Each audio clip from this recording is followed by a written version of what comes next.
Bersama saya sekarang sudah ada seorang arsitek muda, Thank yaitu you. Bro Latif ya, Iya, arsitek Latif. Latif ya. Dan thank you ya Bro, udah Thank you. mampir, udah mau menyempatkan diri kita mau ngobrol. Saya pengen lebih kenal dengan Bro Latif ini karena memang arsitek-arsitek muda sekarang ini mempunyai talenta-talenta luar biasa, kemampuan-kemampuan luar biasa yang mungkin sudah saatnya lah mereka menunjukkan kemampuannya ya, karya-karya mereka nggak bisa dianggap enteng, luar biasa ya, karena wawasan dan lain sebagainya. Bro, boleh sedikit cerita nih, teman-teman yang di live di Instagram juga mungkin pengen denger gitu ya. Iya. Sebetulnya dari kecil, cita-cita emang jadi apa sih? Emang jadi arsitek kah? Atau ada lain? Enggak serta-merta dari arsitek sih. Kebetulan memang keluarga bapak itu dia jago tukang menukang dan bangun rumah gitu memang jago. Tapi saya nggak ada cita-cita untuk jadi arsitek. Justru keresahannya timbul waktu itu ingin jadi guru. Jadi guru? Iya, karena saya dalam tanda kutip kayak nggak puas dengan kalau sekolah kok saya pengen dapetin yang lebih dari guru, apalagi masuk SMP guru kan udah mulai spesifik ya, tiap mata pelajaran ada gurunya. Jadi ada beberapa mata pelajaran kok saya ngerasa guru ini kayaknya ya kayak gitulah ya. Terus kayak jadi saya pengen deh suatu nanti kalau udah dewasa ingin jadi guru agar saya bisa berbagi ilmu, terus bikin anak nyaman dan berkontribusi lah, intinya kayak gitu. Jadi begitu udah terjun ke arsitek, semangatnya, spiritnya tetap saya bawa. Jadi waktu masih jadi karyawan juga saya lebih mudah sharing ke teman-teman atau ke junior ya, karena memang semangat untuk jadi gurunya itu masih ada gitu. Suka sharing lah, lebih tepatnya kayak gitu. Oke. Jadi waktu kecil jadi guru pengennya. Iya, pengen jadi guru. Karena ingin meningkatkan pendidikan di Indonesia. Supaya anak-anak bisa mendapatkan ilmu yang lebih gitu ya. Iya, kayak gitu. Terus kapan mulai kepikirannya akhirnya jadi arsitek? Perjalanannya agak panjang dan macam-macam ya. Jadi kayak untuk dapetin saya nyaman di arsitek itu lumayan panjang, karena saya pertama kali kuliah itu justru ambil komunikasi, sistem informasi. Jadi dapat gelar waktu itu Eskom, terus habis itu kayaknya saya nggak di sini deh. Udah gitu. Lewat 4 tahun gitu. Enggak, itu udah semester 3, semester 4. Tapi tetap saya selesaiin. Habis itu kayaknya arsitek seru deh. Saya cobain arsitek karena memang dari kecil suka gambar gitu kan. Basicnya. Terus kalau lihat bangunan gitu suka, terus kayak saya nggak tahu ya, waktu itu kan belum tahu estetik kayak gimana, tapi kalau lihat sesuatu bisa bedain, kayaknya ini lebih bagus, ini kurang estetik gitu tuh. Kayaknya ada, makanya keresahan itu ya udah ambil arsitek dan ternyata nyaman. Gitu. Okay, ya. Nyaman. Bisa melalui kuliahan arsitek itu yang merupakan jadi 2 kali kuliah jatuhnya. 2 kali ya kuliah. Mungkin memang udah jalan dari Tuhan seperti itu kali ya, gitu sih Pak. Setelah lulus langsung membuat studio sendiri ataukah ini dulu? Enggak, kalau waktu itu saya kuliahnya sambil kerja justru. Kebetulan kalau saya boleh sebut di Genius Loci itu Pak Alex Bayu itu mentor saya di dunia profesional. Dan ini kata Pak Alex Bayu ya waktu itu, yuk ngapain sih kuliah? Yuk kalau mau pinter arsitek ikut gua juga bisa pinter. Kata dia gitu. Tapi saya enggak, saya merasa praktisi itu harus berbarengan dengan akademisi gitu. Jadi saya pengen nyicipin dua-duanya gitu. Nah setelah dari situ ya ada proses panjang, udah berganti-ganti pindah ke konsultan juga. Terus akhirnya saya punya keresahan, kayaknya nggak bisa terus-terusan untuk ikut orang deh dalam tanda kutip ya, karena memang pengennya jiwa entrepreneurnya iya gitu, seperti itulah. Di akhirnya keresahan itu makin lama makin memuncak ya, udah akhirnya memutuskan untuk jalan sendiri. Klein and Moro sekarang. Apa namanya? Klein and Moro. Klein and Moro. Klein and Moro. Klein and Moro. Nah, Itu tahun berapa tuh? Mulai. Sebenarnya kita udah jalannya lama, sebelumnya itu kabinet minister namanya, karena kita skopnya dari yang kecil dulu, nggak yang tiba-tiba jadi besar gitu kan. Cuman lama-lama kesini keresahannya adalah kalau nama kabinet minister seperti kayak design and build atau enggak kontraktor furniture, kontraktor kitchen, karena kita kabinet minister. Kabinet ya, ada kata-kata kabinetnya. Iya, karena ada kabinetnya mungkin ya. Terus saya kebetulan partneran. Nah dari situ ada timbul lagi keresahan kalau kita harus bikin sesuatu yang lebih generik lah, lebih general lagi. Terus kepikiran lah Klein and Moro gitu. Oke. Itu dari, kalau yang Klein and Moro itu dari tahun berapa? Dari 2025. Oh. Iya, Jadi baru yang kemarin nama kemarin tahun lalu. Sudah berganti namanya ya. Tapi dengan inisial yang sama, kabinet minister kan C dan M, Oh iya, Klein and C, Moro gitu. J dan M, betul. Itu inspirasinya dari karena kita di dunia desain itu mengawali segala sesuatu dari garis, Klein itu dari line, Moro itu tomorrow. Jadi kita menciptakan garis, bikin karya untuk masa depan, untuk esok hari, keberlangsungan gitu sih ideasnya. Oke, meaningful banget. Iya. Nah, kalau kliennya selama ini lebih banyak ke mana nih? Ke arah residen atau ke industri mungkin ataupun komersial atau kita nggak pilih-pilih klien sebenarnya karena tiap klien ada keunikannya sendiri. Tapi kebetulan opportunity yang datang banyak kan di residensial. Okay. Mungkin sekitar 80%, 20% lah. 20%-nya komersil karena kita juga ada handle beberapa office gitu, showroom juga gitu. Oke. Lebih ke eksterior atau interior atau ini? Semua. Kalau saya nyamannya dua-duanya sih. Dua-duanya nyaman. Iya. Karena kayak gini lah Pak. Kayak kalau kita main bola, semakin sering kita main semakin happy kan. Iya. Karena kayak ya kalau di luar pendapatan atau enggak exposure segala macam itu saya anggapnya bonus. Tapi dengan kita ngerjain project dengan hati gitu-gitu, passionate di situ, kayaknya ya tetap enjoy sih. Memang udah passionnya di sana ya. Iya, tetap feel-nya beda sih. Pernah dapat gak apa pengalaman yang sampai sekarang tidak terlupakan gitu? Misalnya apa nih? Baik atau pengalaman buruk ketemu klien yang gimana gitu? Oh, saya ada pernah klien itu yang dia susah sekali meyakinkan di awal.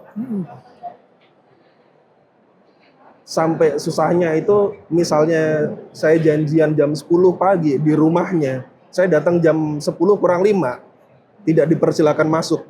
Oh. Iya, jadi saya misalnya mencet bel, nanti sama security-nya nanti ya Pak 5 menit lagi baru diboleh masuk.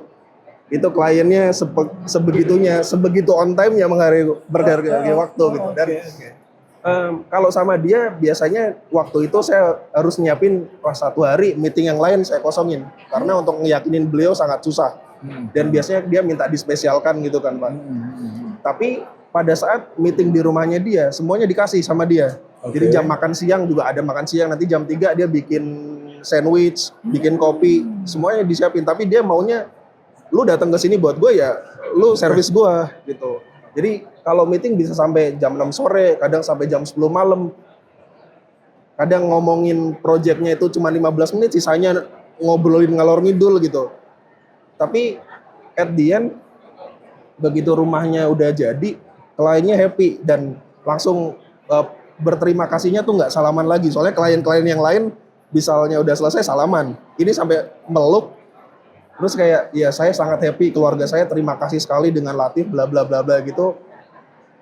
Saya rasa itu yang lebih apa ya? Kalau saya lebih fulfill. Yes. Dibanding kayak misalnya dia nge-hire saya nominalnya sekian, itu lain hal lah. Gitu. Kepuasannya beda ya. Kepuasannya beda. Jadi dia sampai salaman terus dia meluk saya, terima kasih Latif. Saya sama keluarga bahagia gitu. Itu bukan sih maksudnya sebetulnya waktu yang dihabiskan ketika meeting itu tadi segitu itu justru plus point. Maksudnya dengan gitu dirimu bisa lebih paham Iya, karakternya dia seperti apa, keluarganya seperti apa kan. Iya Sehingga benar. eksekusinya bisa pas. Nah, uniknya lagi adalah saya sama dia struggle untuk meyakinkan desain pada saat fase di mana desain itu kita harus bikin, kita harus susun gitu. Begitu udah eksekusi di lapangan, dia hanya minta approval aja.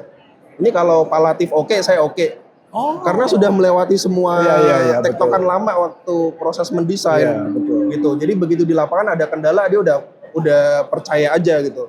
Apa yang diputusin Latif saya ikut. Oke. Ya paling second opinion dari dia, tapi selebihnya 80% 90% dia ikut. Ya itu sebuah pengalaman yang tapi mungkin nggak banyak ya. Banyak nggak sih? Nggak banyak, Nggak banyak. Kayak gitu nggak ya? banyak. Nggak banyak. Jadi sebenarnya menurut Anda itu menguntungkan atau ya kalau ketemu lagi seperti itu atau malah itu menjadi sebuah apa ya? Cara untuk meeting dengan klien menjadi Saya agak susah ya bilangnya karena di awal pasti ada keluh kesahnya ya. Aduh meetingnya lama, Iya. aduh mesti korbanin seharian. Tapi at the end of the day ya apa sih goalsnya? Goalsnya ya klien happy kan. Kalau goalsnya klien happy, ini bukan yang happy terus kita ikutin semua maunya dia, enggak kan. Kita in our way harusnya kayak gitu. Jadi kalau goalsnya kayak gitu harusnya masih bisa lah. Jadi ingat goals di awal kalau kita harus deliver karya yang klien itu happy di situ. Jadi kan istilahnya apa namanya seorang arsitek itu kalau dirimu ya klien happy itu dalam artian kata ya ilmu yang kamu juga memberikan masukan saran ya kok memberikan tips ataupun apa yang sesuai dengan ilmu kearsitekannya ya nggak nurutin aja nggak ya udahlah apa kata lu gua turutin gitu kan. Malah saya kadang bilang ke tim ya, sebenarnya klien itu hanya perlu diarahkan dan mengarahkannya memang kadang perlu waktu. Dan saya selalu bilang ke tim kalau segala sesuatu itu bisa diteorikan. Nah, yang mana teori itu bisa untuk mengarahkan. Jadi ada macam-macam kayak misalnya, ceiling gelap itu bikin ruangan jadi rendah. Ya. Belum tentu. Kita bisa ngomong itu kalau misalnya kita merasa ceiling gelap itu tidak sesuai dengan fungsi ruangan atau tidak sesuai dengan mood secara general atau ya kendala-kendala teknis ataupun kendala desain yang kayaknya kita nggak bisa deh kasih ceiling gelap untuk klien. Tapi ada kalanya kita perlu ceiling gelap yang teori-teori ceiling bikin turun tadi, bikin ruangan jadi lebih rendah itu kita harus singkirin itu. Jadi sebenarnya menteorikan aja. Kayak misalnya saya bisa argumen ke klien kalau Pak, kalau ceilingnya gelap Pak jadi lebih tenang loh, lebih adem loh.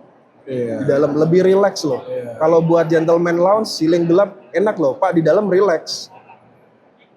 Itu dibanding Pak ceiling terang. Atau misalnya di kamar gitu, Pak kayaknya enggak deh, ceilingnya terang aja. Kalau Pak mau sedikit gelap, kita bisa pakai cat tekstur. Sebenarnya cara kita untuk arahin mereka. Bahkan kalau saya ke tim itu, misalnya untuk pilih material, misalnya Mas Latif ini oke ya, oke, tapi kayaknya klien nggak suka. Gimana caranya klien bisa suka dengan material ini? Kita kasih comparison satu material atau dua material. Kita bawa ke dia. Pak, kita ada dua material, dua opsi, tapi kita prefer yang ini. Nah, itu akan seakan-akan bagi klien itu, oh ternyata kalian ngasih gua beberapa opsi loh, tapi kalian arahin ke sini. Yeah. Dibanding kita datang, Pak, pakai kayu ini bagus, bla bla bla bla, itu sometimes ada beberapa klien yang resisten dulu. Jadi gimana caranya buat arahinnya biar ya dia ngerasa nyaman karena kita menyediakan beberapa opsi, tapi sebenarnya kita mengkerucutkan ke satu opsi. How to-nya, lebih ke how to-nya, dan saya percaya itu mempelajari itu untuk ya klien memang harus diarahkan. Memang harus diarahkan. Memang harus diarahkan. Karena kadang-kadang klien juga mungkin bingung ya. Maksudnya nggak punya gambaran atau bahkan mungkin keluarga, let's say kalau kita ngomong rumah tinggal ya, keluarga anaknya mau apa, istrinya mau apa, papanya mau yang mana, stylenya. Pernah terjadi seperti itu. Saya ada klien yang dia arsitek dan interior langsung jadi satu, maksudnya nge-hire satu konsultan gitu. Kebetulan saya PIC-nya di situ. Waktu masih jadi karyawan ya, masih ikut konsultan. Di situ mereka selalu nggak ketemu stylenya. Sampai akhirnya dibagi dua, ya udah arsitektur ikut bapaknya, interior ikut ibunya. Quite fair. Tapi begitu jalan ke interior, ibunya keresahan lagi. Masa nanti suami saya pulang kerja masuk ke living room, living roomnya living room istri saya, dia nggak suka. Sampai akhirnya di hold lama untuk nunggu mereka berunding dulu. Akhirnya mereka datang lagi, kita sempat tawarin, Pak gimana kalau bagi-bagi ruang, misalnya living dining pantry ikut bapak, master ikut ibu dan seterusnya gitu lah. Tapi kita jagain materialnya, jadi seakan-akan satu rumah tetap ada benang merahnya. Oke. Jadi misalnya marmer putih di living, ya marmer putih itu kita repeat lagi di master, meskipun dengan treatment yang berbeda, tapi itu akan jadi benang merah. Itu salah satunya. At the end, akhirnya ikut suaminya, cuman dengan detail suka istrinya, karena setelah kita ngobrol memang secara pandangan suaminya itu lebih cocok kali ya untuk keseluruhan rumah. Jadi istrinya terlalu dalam tanda kutip gado-gado gitu lah Pak. Kadang kan klien ada yang suka A, suka B, suka C, tapi begitu dicampurin nggak cocok nih gitu. Kalau bapaknya visinya lebih general gitu. Jadi mau style ini paling cocok. Nah akhirnya yaitu style overallnya ikut bapaknya, detail-detail kecilnya ikut ibunya. Tuh itu udah win-win solution akhirnya. Tuh.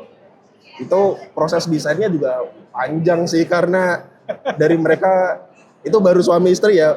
Kalau Pak tadi cerita misalnya ada anaknya ini lagi ya, bisa jadi kita batasin hanya untuk di kamar. Jadi begitu masuk ke kamar, ya udah selesai, itu jadi areanya si yang punya kamar, kita ikutin rules-nya dia misalnya kayak gitu. Itu masih bisa diberlakukan. Cuman kalau kayak suami istri kan satu rumah ya pasti ya. Gitu. Nah, Itu sih. Bro Latif lebih di interior juga bermain ya berarti ya. Interior Desain bermain arsitektur ya. Sebenarnya mungkin buat teman-teman yang menonton ini juga ada tips gak sih kalau interior? Let's say ngomong kata sekarang, kalau kita ngomong rumah sekarang tipikalnya umumnya kecil. Ya, umumnya ya kalau di perumahan-perumahan yang baru lah ya, ini membayangkan rumah mungil, rumah-rumah yang ukurannya nggak bisa terlalu. Ada tips nggak kira-kira untuk bikin agak lega gitu lah? Berarti untuk end user ya? End user. Saya kadang kasih ke tim itu sesuatu yang di luar apa ya, out of the box lah, di luar pakem. Biasanya orang mainnya sesuatu yang kecil atau ruangan space yang kecil, kasih mirror. Ya. Kalau saya ngomong gitu bisa aja, tapi kan ini ya jadi kadang saya bilang ke tim, untuk ruangan kecil biar terasa lebih besar, kasih benda yang proporsinya besar. Ruangan kecil supaya kelihatan kerasa lebih besar, kasih benda yang proporsinya besar. Iya, itu agak melawan hukum arsitektural ya. Mungkin teman-teman kalau yang di dunia atau akademisi gitu yang masih kuliah, kok bisa bla bla bla gitu. Ya memang itu unpopular opinion dan tidak bisa dipakai di semua kondisi. Itu harus dikurasi lagi case by case. Kayak misalnya Pak punya foyer kecil. Terus Pak taruh lukisan besar di situ, hanya lukisan bukan meja. Oke. Nah, lukisan yang proporsinya besar, cuman bukan kebesaran ya, kita bikin besar ya. Itu akan ngerasa feel-nya beda, dan ada selain feel, kita akan merasa ya itu experience tentang ruangan tuh bisa merubah segalanya, bisa merubah experience ruangan gitu. Saya selalu bilang benda yang besar itu bisa bikin sesuatu jadi kerasa lebih lega. Bisa jadi. Mirip-mirip kayak So Unit. Ya. Ya, So Unit tuh kadang rumahnya kecil. Begitu udah dibeli rumahnya kok kayaknya unitnya kecil. Tapi di So Unit kok gede. Iya. Karena dia taruh sofa, misalnya sofa depth-nya 80. Ah. Yang kalian beli begitu udah punya rumah, sofa lu 60 gitu, kecil gitu. Bisa jadi ya, bisa jadi cuman case by case. Tapi itu unpopular opinion. Oke. Jadi saya nge-treatment ke tim juga ya case by case. Ada yang bisa, ada yang enggak. Cuman kalau nggak mau pusing ya buat teman-teman kasih kaca aja, kasih mirror, beres lah. Gitu, itu unpopular opinion. Jadi kasih sesuatu yang besar agar terasa proporsinya jadi ikut besar. Ini menarik ya. Itu benar-benar baru dengar ini. Tapi ya case by case ya. Iya, case by case. Case by case. Iya. Nanti kalau saya jawab mirror, semua jawaban Semua sama. sama. Oke. Iya. Terkait arsitek dan peran seorang arsitek ataupun interior designer kepada lingkungannya, kepada lingkungan nih kalau kita ngomong nih, tanggung jawab dan ininya gimana? Pemakaian bahan kah atau seperti apa? Itu agak berat ya. Apalagi kalau kita main di high end tuh berat. Interior jauh lebih berat. Karena secara roots kalau saya di Islam itu, kalau di agama Muslim adalah setiap manusia itu pasti bikin kerusakan di muka bumi. Dulu malaikat udah protes itu ke Tuhan gitu. Ngapain ciptain manusia, mereka akan bikin kerusakan. Nah, salah satu dalam tanda kutip yang bikin kerusakan ya kita ini sebenarnya di profesi ini. Karena tadinya lahan 20 kali 30 bisa nyerap air, tiba-tiba kita bikin bangunan gitu kan. Tapi tetap secara challenge ya pasti ada, apalagi kayak interior ya. Interior kalau kita main high end pasti klien udah request, oh saya mau pakainya marmer. Padahal marmer itu udah eksploitasi besar-besaran gitu. Saya maunya kayu. Kita misalnya bawa, let's say ngomongin produk ini aja, belum tentu semua kalangan klien oke dengan Duma gitu. Meskipun memang saya akui dia memang eco-friendly gitu. Tapi tidak semua aware kayak gitu. Dan semua desainer juga belum tentu bisa fight itu ke klien gitu. Jadi kayak apa yang mereka mau harus mereka dapetin. Cuman memang kita berusaha sebenarnya untuk sustain itu. Ya kalaupun bikin kerusakan tipis-tipis aja lah gitu. Soalnya kalau saya lihat tren di Eropa ya, memang dulu pernah ada beberapa project di sana justru kliennya mengurangi pemakaian marmer. Misalnya mereka lebih aman tiles gitu. Jadi durability-nya lebih kuat, gitu-gitulah. Less maintenance gitu-gitu. Mungkin untuk sekarang memang trennya ke arah sana, tapi saya masih optimis lah suatu saat pasti masyarakat kita akan teredukasi untuk ke sana, untuk isu lingkungan. Soalnya mau bagaimanapun kita ya, kita hidup di bumi harus sedikit banyak jaga. Mungkin kalau ada saran untuk pemilik, bukan pemilik ya, yang duduk punya kekuasaan kali ya Pak ya, kayak misalnya satu rumah harus satu pohon. Misalnya, lu bikin pabrik, lu harus sumbang setahun 10 pohon. Kayak gitu. Buat bantuin lah. Kalau saya bikin policy, bukan hak saya, gitu. Tapi, kalau di IAI kan mereka udah ada, misalnya lahan hijau harus sekian %, itu kan udah diatur semuanya, ada peraturannya. Nah, saya berusaha untuk itu. Terus pemakaian materialnya juga bisa ke arah sana, meskipun ya sangat challenging sekali untuk high end residential gitu. Jadi ya istilahnya memang berusaha juga tetap untuk menawarkan sebuah bahan-bahan yang material-material yang substitusi ya, bukan yang dari alam, sehingga bisa ya paling nggak membuat lahan alam itu semakin tergerus. Salah satunya ya itu tugas bareng-bareng lah ya. Tugas bareng-bareng ya. Tugas bareng-bareng jagain. Tapi memang betul challenging banget buat Anda yang mungkin emang pengennya sesuatu yang alami. Ya itu.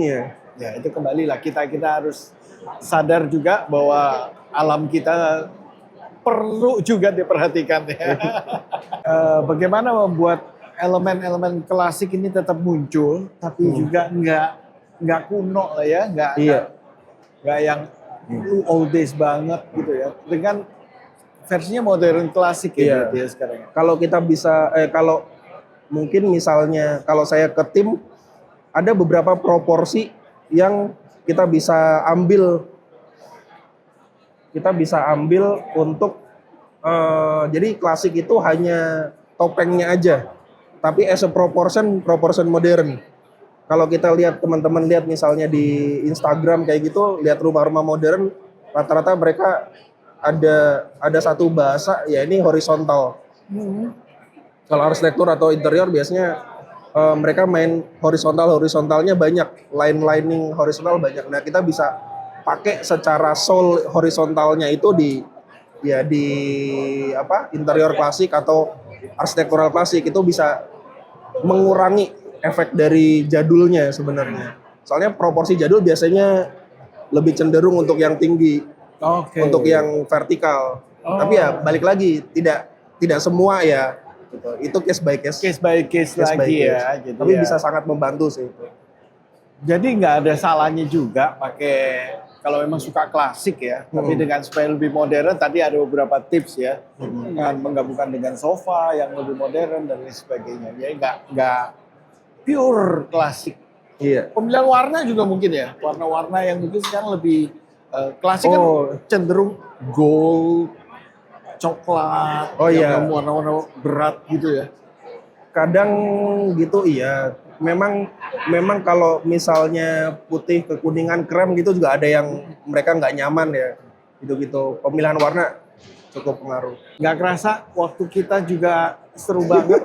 Kayaknya bakal diterusin bakal panjang. Udah panjang. Thank you sekali lagi. Oke. Bro. Thank you. Sudah mampir dan Thank you. sampai jumpa di obrolan berikutnya. Bye bye.